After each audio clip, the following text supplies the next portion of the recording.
Hey everyone, welcome back. We're here with the second round of the tournament. We've got here Krill versus Daycare. A pretty strong matchup on both sides of the aisle. We've got Krill, as we've just seen before, a pretty strong team, able to get a quick 2-0 knockout in both games, and Daycare, a very strong Div 1 team with a lot of heavy hitters on their side. We'll have to wonder if Krill can keep the momentum or if Daycare is going to come in and take care of Krill. Yep, it is a matchup we've seen very recently. The wounds are fresh, but you can never beat a team if you don't go up against them. So this is another opportunity for Krill to learn and improve and potentially turn the tables. Spin that table around back into their favor. So we've got here, I think the map mode we see is ship-shaped splat zones. Pretty standard map that we see. We also just have a prediction started in chat, so remember to use your points and gamble your life savings away, please, okay? Gotta get that gamble on.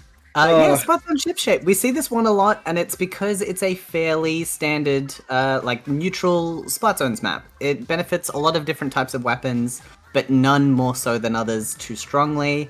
There's a very heavy skirmish zone on the zone itself. You can drop onto it, you can sneak around and flank. There's a lot of things you have to be aware of. It used to be quite lockout friendly as well. We'll see if that remains true. We've got a weapon change up, we've got Sniper Rider on both teams. This is much more what I would expect to see from these teams. Yeah, we see here, we've got Stamper on both teams, so we see a Crab Stamper instead of a Zip Stamper. Draco on the brush immediately goes down on that top position there on the bridge. Krill is immediately taking a pretty strong hold of mid, getting a first cap with the first lead, first points on the board. Can they keep this going?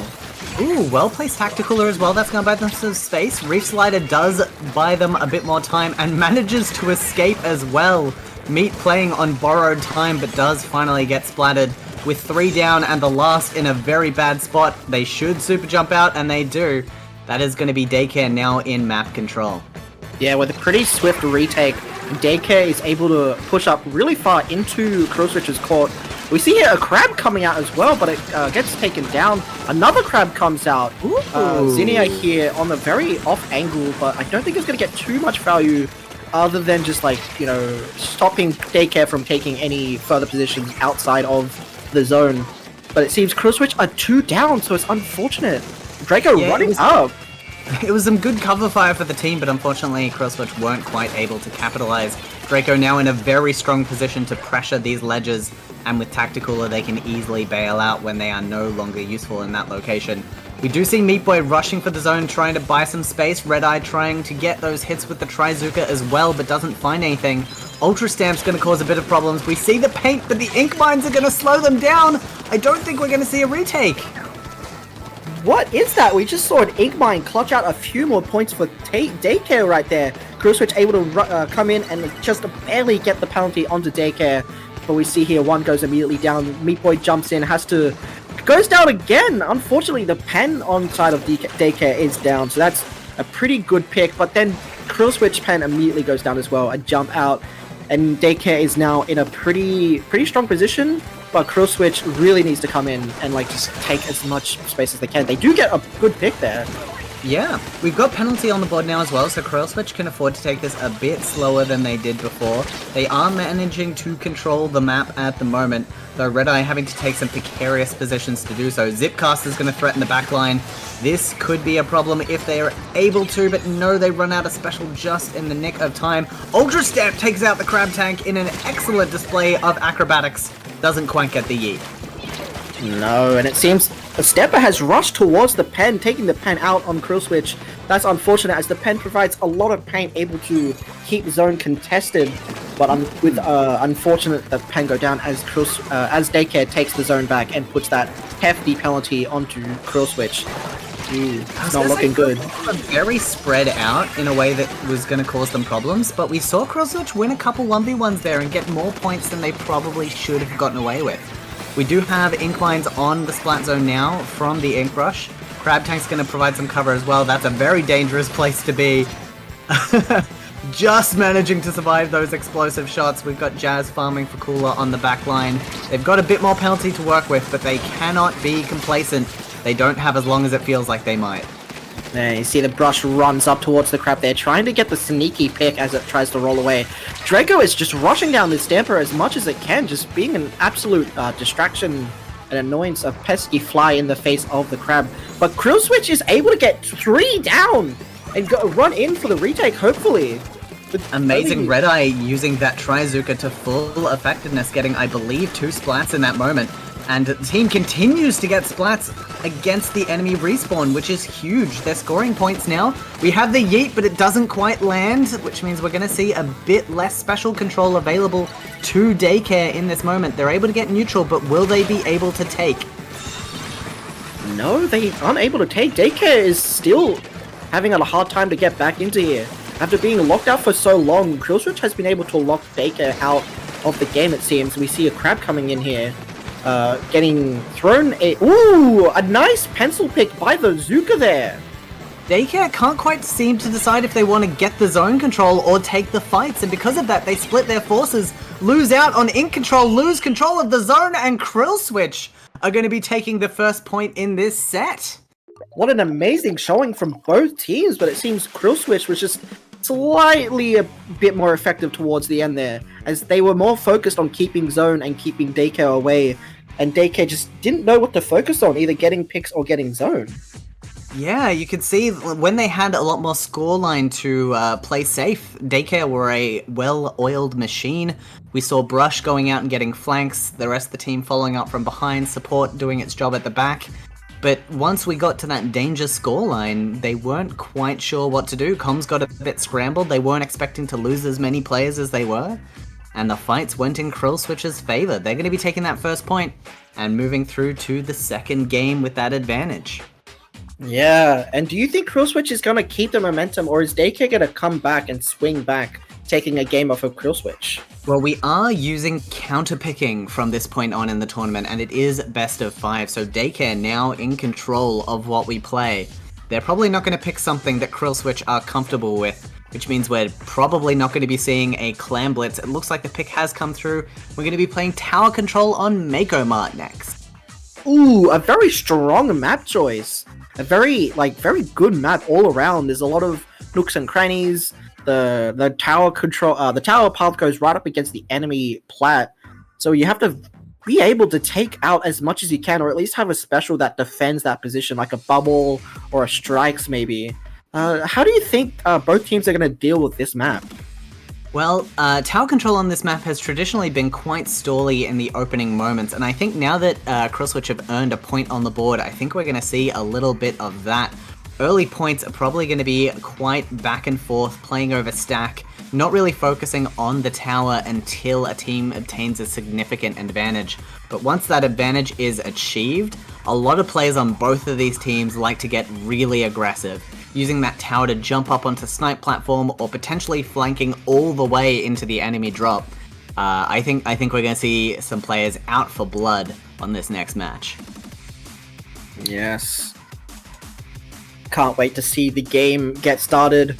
Do you think we're going to see any significant comp changes, or do you think we're going to see pretty much the same? Maybe you see the crab sword might return. Who knows? Yeah, I mean, the weapons that we've been seeing are quite suitable. We could see the switch off of the Ink Brush, because the Ink Mine and Ultra Stamp combo was definitely much more of a Splat Zone's choice. And I think we might see, if not a kit change, a weapon change there. We do also have 5 players registered for Daycare, so we could see substitutions as well, if they feel that they might have a different team composition that is better suited. Right. Now we see here, we're getting into the game right now. Pretty much the same, except no pencil and replaced with a roller instead. And both teams bringing a blaster as well, the Lunar Blaster coming out for Krill Switch, a personal favorite of mine. Meat Boy knows that. And we've got I believe a custom blaster for Daycare. Yeah. We see here both teams are having a bit of a struggle at mid, but Krill Switch is able to take a very early control of the game, getting the first couple points on the board, just like we saw last game. but I don't think they're going to plan on repeating what happened last game, where they were sort of just lost their grip on the game for a couple minutes and then had to come in and like retake everything. Oh, a nasty crab takeout. Everyone's just dying. I can't keep up with this. You could see the aggression there. Krill Switch were making the right move to push up onto plat, but unfortunately it took them a bit longer than they would have liked. Because of that, Daycare were already in position to shut that one down. That was 3 players diving onto that crab tank before it had a chance to spread its wings. Now we have only Draco pushing the tower at the moment. The rest of the team seemingly farming special so that they can fill this checkpoint meter. We do have the crab tank on the stack doing a decent amount of damage, and coverage does get some splats there. But they do lose their tower rider in the process, which means they won't get as many points as they otherwise would have. Right, we see here just, hold on. There's a lot going on there. It's hard for me to keep up. My eyes are just like going all over the screen. We see here, we're following the Stamper here, just seems like they're trying to get a couple picks. Does get 1 off of, I think that's Daycare there. 2 gets another good. That was a very nice flick shot we see there. Unable to find the third, but it seems that someone's able to pick up the slack and get that pick instead. Yeah, that'll be Red Eye pulling out the Trizuka again. It's the reliable and trusty Red Eye Zuka that Krill Switch often have as their last resort for getting those splats back. We do have a great flank here on Daycare with the blaster, but doesn't manage to take the Stamper by surprise. Does get found out. We've got a neutral tower situation yet again. Daycare looking primed to potentially clear this checkpoint this time. Crab Tank in a better position, but the Zipcaster from Meat Boy manages to trade them out, and again they don't clear. We're almost halfway through this game, and that first check is still in the way for Daycare. Yeah. Daycare is... let's see here. 2 down, 3 down it seems, but they will call it up. Or at least like there was a respawn immediately there. You see here the range monster has their special ready to go, so it can try and take, is that... It's a C blast. That's Splashdown, I think. I don't know. I'm not too familiar with it. Sounds correct. Splashdown does not really work out, it seems, as it gets taken out by Meat Boy there on the Zipcaster. Just zipping around, seeing they can bully this crab tank. Not able to do it too well. Doesn't stop it firing for a couple seconds now.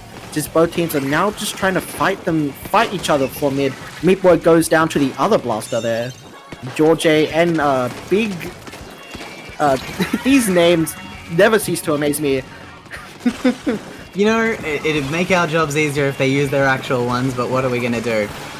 Looks like we are seeing a further push from Daycare. A lovely triple from Red Eye. Unfortunately not able to pick up the crab tank as well, but that will absolutely stall the momentum. And with the excellent pickups on the re-jumps, that is going to be Krill Switch re-securing a chance in this tournament. They're doing a pretty good job to hold out here, but the splashdown is going to cause some problems. Does get traded back, but with only 2 players left, Krill Switch no longer in a position to get some points on the board. You see here, one is shocking on this stack here. The roller tries to be a bit sneaky, but gets caught out immediately, unable to get any value from its position, has to fall back. We see a lot is going on in mid, not really much in the way of space or team getting advantage. It's just like a back and forth, both teams in a stalemate. Trying to get a pick on the pencil there. Pencil does go down from Draco. Yeah, Meat Boy does manage to escape that engagement, but only temporarily as he has to return to his landing spot, but manages to win the fight against the Zap. That's huge! I mean, like, you know, just like very impressive. I think this is Tiger here with the roller as well, pushing around the side. They're going to be a real hassle under these platforms. It's going to make it very hard for Krill Switch to defend because they do not have many weapons to clear that out. And now we're seeing the full aggression of Daycare. We've got George up on the enemy snipe at this point with the K-Pro. We've only got 1 player left for Krill Switch. This is looking like we're heading towards a knockout. No, but Krill Switch is able to stop that tower just ever so slightly just before they can get the knockout. But it's going to be a long road if they really want to get the overtime win. I don't know if they're going to be able to get overtime at all. We've got Draco underneath the tower, perfectly positioned to pop up under the crab and shut that point down. That is going to be Daycare taking the second point. We're going to game 3, and a game 5 is looking that little bit more likely.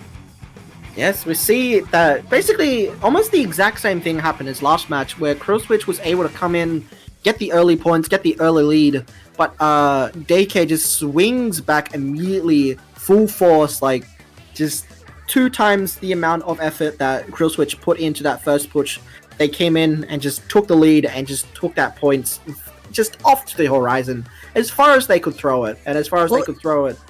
It's interesting you say that, because it took them a lot of effort to get through that first checkpoint, and when they finally cleared first check, they immediately abandoned the tower because they'd given up everything to do it. I think Krill Switch really made them work for that, and it was only once they started getting their roll in that last minute that it was really hard for Krill Switch to re-emerge.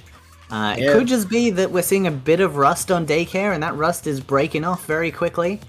Now that I know which players we're looking at as well, they've all changed their nicknames, but I've brought the roster up and I'm like, oh yes, this makes a lot more sense. We've got Tiger playing an excellent sharking role and doing a great job on that front. Draco's causing a lot of problems. Like, this is a hard team to go up against. Yeah, it's a very difficult team to come up against. We saw that just at the end, the Draco with the amazing shark on NZAP, just sitting and waiting to grab on tower, especially when the crab was there as well, taking the crab out, and just... What would make you think that a Zap would go for that? That's something like the roller would try to do, because it's supposed to shark, not the Zap, really. Yeah, the Zap just knew that no one else was really in position. They did an excellent job holding down that location, and unfortunately no one on the team was able to spot it because the tower was in a good position to hide that. So yeah, just some excellent last minute plays from Draco. They're going to feel very proud about that one. Yes, and now we're on to the counter pick from Krill Switch. I'm very confident that we're going to see a Clam Blitz game coming out. And I was right, as we see Clam Blitz Hagglefish has been selected by Krill Switch. I do echo that confidence. This is definitely this is a Krill Switch map. They love their Clam Blitz, and it is not hard to see why when they play it. Yes.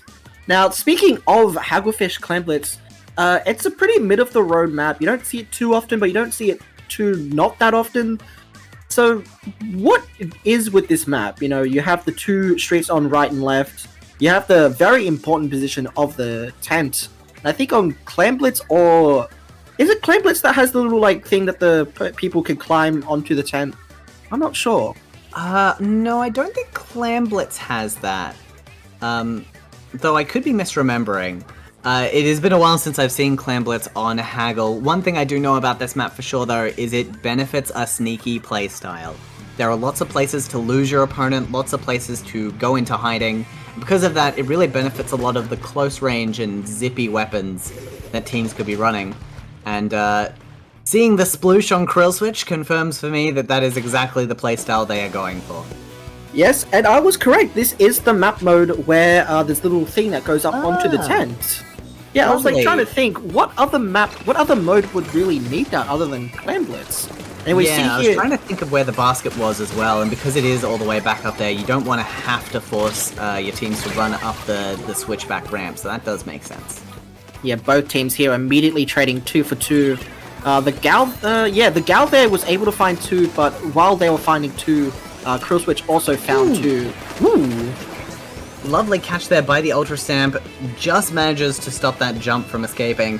And with 4 players in a good mid position, that should mean that we should see quite a few clams build up here for Krill Switch. And already the Sploosh playing dividends, diving under that terrain, having to be stopped by the heavy edit. And because of that, we've lost a lot of momentum for Daycare. The rest of Krill Switch able to push in now. Ooh, what? Meat Boy's already back, already trying for that push again. Draco will not let that stand. No, Meat Boy just really wants to go for that basket. We see here the roller is coming in very aggressively, trying to get like one that was far left there. It's 2 down on the side of Krill Switch. Can Daycare get the first points on the board, or do they have to wait just a little bit? The roller there at the ledge. Not quite in the right place. Heavy Edit is the person you want to be carrying if you're doing a full team push. And they do have all their players in position. Tiger just sharking underneath that little climb section there, but doesn't manage to find anyone before going down. We're probably going to see a reset, in fact a retreat at this stage from Daycare, as they've lost 2 players and don't have many clams to back up their power clam. You see here the Stamper there gets a nice pick on the range buster, who was very far pushed up, way out of position, and the Stamper just, immediately taking advantage of that. both teams have pretty good control over their space on the map. The roller there gets a nice pick on the pencil. This is what we're talking about with Sneaky. You cannot afford to leave those lines unchecked. Tiger's able to get 2 and clear up the path for the first dunk of the game from Daycare. They've got clams to follow it up with as well. George using the Kraken to full effect to keep the enemy team away while they get those dunks in. We've got a few extra clams ready to go, but they can't quite make it up the switchback. They lose 2 players in the process. They probably lost more than they were willing to lose. And that's going to cause them a bit more mid-control for Krill Switch. Well, yeah, and I don't think that was enough of a lead for them that they wanted. But hang on. George is sharking in the back of the map. I don't know if anyone's noticed yet. They're going to take out Jazz, and they've got clams ready to go and a jump position. That was such a clever play. When did they sneak back there? It was not during the Kraken. I do not know how that happened. The rest of the team is going to be sicking on that position, but they've got the jump in. Oh, but gets camped just in the nick of time. That would have been devastating had that gone in. A very well executed play shut down at the last second by Krill Switch. Maybe the gal there just showed their hand a bit too early, as there wasn't really a ball ready for them to jump in. Maybe if the ball was ready to go, they could just go right up to the basket, then get the 2 picks, and then the ball can go in the basket. But seeing they had to wait, just that immediate, a very nice jump pick there, as you have to throw the bomb there, or maybe the ball is too far away to be thrown. Ooh, the splashdown there coming out. 2 down on the side of Krill Switch, it seems. Ooh, almost 3. Jazz just managing to escape the range of that blaster. Not for long enough, though. My goodness, some excellent blaster work coming out here from Daycare. They managed to get quite a few splats before they clear it up, and George has the Kraken in the back pocket. That's going to cause some problems. Yeah, the Kraken there just running around the plat there. A very, very good position for the Kraken to take, as there's not a lot of space for you to dodge around the Kraken, especially if you're very good at controlling it. Blaster there, it's a nice direct against, I think that was the Stamper there. Taking a very aggressive position underneath the ledge of that top left position, Red Eye, with the shot, having to just make sure they don't die and defend that position. Pen gets a nice pick on the range blaster as well. Yeah, it's hard to fault them for getting aggressive at this point, because the pressure that they're applying now is taking time off the clock. Doesn't even matter if they go down here, it's just more time that Krill Switch have to spend getting back to mid. We haven't seen Meat Boy able to get up to their usual tricks just because they've been so hampered at this point, but we do have Meat Boy running around left side now. That's 3 down as well. They're in a good situation to get some points on the board. Meat Boy doesn't have the power clam yet, but the pity is being jumped in, but they do lose 2 players. It's going to be difficult, but the basket is open and the clams are there. No, they are shut down. Very unfortunate they couldn't get any more clams in, as it's very important that during that overtime you space out your clams, but still get as many as you can. Without that very critical clam throw, they don't have the time to really take their time. Really. Absolutely. I think also Daycare were pretty aware of what was going to happen. They thought someone might try to sneak back to base. So all the players of Daycare were there and in position to defend. If they'd pushed out to mid and had treated this like a standard clam blitz game, that flank would have caught them completely off guard and they would have lost. So just good map awareness, good opponent awareness for Daycare. They're going to be able to take that game and bring it through to game 4. That is going to be set point for Daycare. But Krill Switch, I don't think Krill Switch is really going to give up that easily. I think they're going to go down fighting, or go up fighting. They might win. They might get the 2 points that they need. Well, here's the question though. They picked Clam Blitz, and they lost. So do we think we're going to see Clam Blitz again, or maybe something different? Well, what other modes does Krill Switch really excel at? Maybe a Rainmaker game here that kind of supports their playstyle. Maybe they think they've shown their hand too early. Maybe this is like, oh, what if we give it a go again? You know, you're always gonna try twice if you're gonna try at all. Maybe they're gonna go for another Clam Blitz. Yeah, I'm thinking another Clam Blitz is not out of the realm of possibility, but if it's not a Clam Blitz, then a Rainmaker is almost certain. Just because we've already seen Splat Zones and Tower Control. Oh, no, never mind. Take that back. Krill Switch have chosen Tower Control on Marlin Airport for our next game. Marlin Airport? What an interesting choice. Yeah, it's a tower path that you do not get to see too often. Takes a lot of horizontal movement across the map, so jostling over mid control is going to be a big part of how this match plays out. Right, and especially with those fans on the map, both teams need to be able to take advantage of those fans being able to get into the enemy plat. Do you think we're going to see a lot of flanks, or do you think just both teams are going to be playing it straight, extremely trying to just, get points immediately as they go in? I think we're probably going to see a bit more of an overwhelm strategy here. The map is much more conducive to that, and it is tower control, so at the end of the day, you do have to leave one of your players behind. So if you have the enemy overwhelmed, your tower can ride safely and peacefully. Especially with the weapons we've been seeing on these teams as well. I'm definitely expecting teams to full-on rush the fan platform, take complete control of their opponent's fan platform, and allow that tower to get a good number of early game points.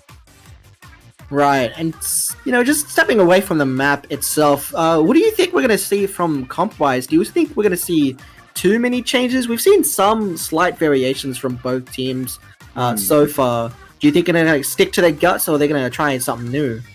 We're definitely going to see a blaster from both teams. This is a map that much more benefits from blaster than Mako Mart does, just because there are so many ledges you can peek with the blaster's splash radius.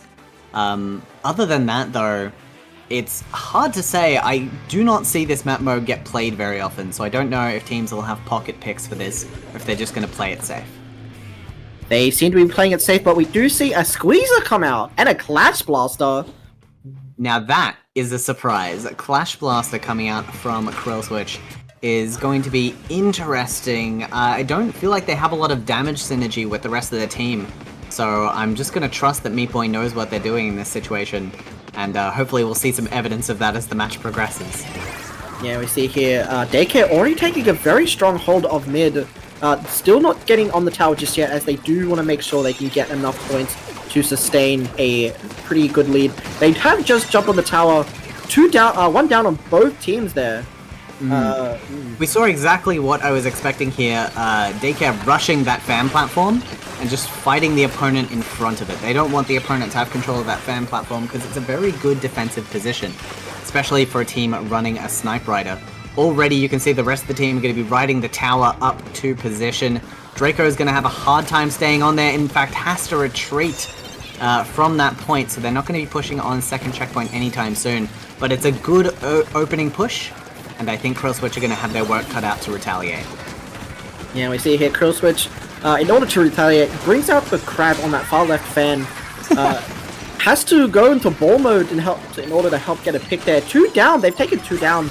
They should be able to at least take up fan and get on tower for a couple points. Are they going to make it through first checkpoint? We'll have to see, as 2 on the far left there. 1 has to jump out. Clash Blaster is kind of fighting for its life there. Is able to survive. Yeah, it was funny. I was thinking about the Clash Blaster's damage synergies, and I forgot to consider the Crab Tank Bump. That does synergize quite well in a close range situation.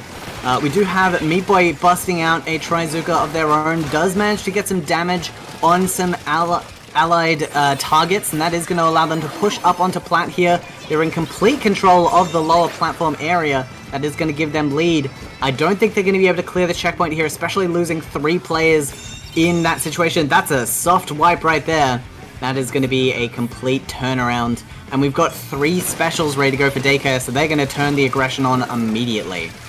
4 specials actually, as the edit just popped their cooler there on the enemy's fan. A very aggressive position for the cooler, especially with a Clash Blaster around, as the Clash has a very huge hitbox, able to hit over ledges around cover very easily. Whoa! Whoa! I'm telling you, this Red Eye Zuka is a desperation move that pays out more often than not. You see some lovely splats there onto the tower. And yeah, it just seems like Daycare not quite sure where to position themselves on this map once the fan platform is in their control. Could just come down to the fact that this map's still fairly new and doesn't get played all that often. No, this map, even though it's a pretty good map, and it's a shame that we don't get to see it often. 3 down on the side of Daycare, and immediately Draco is alive, but falls. Oh, I mean, no.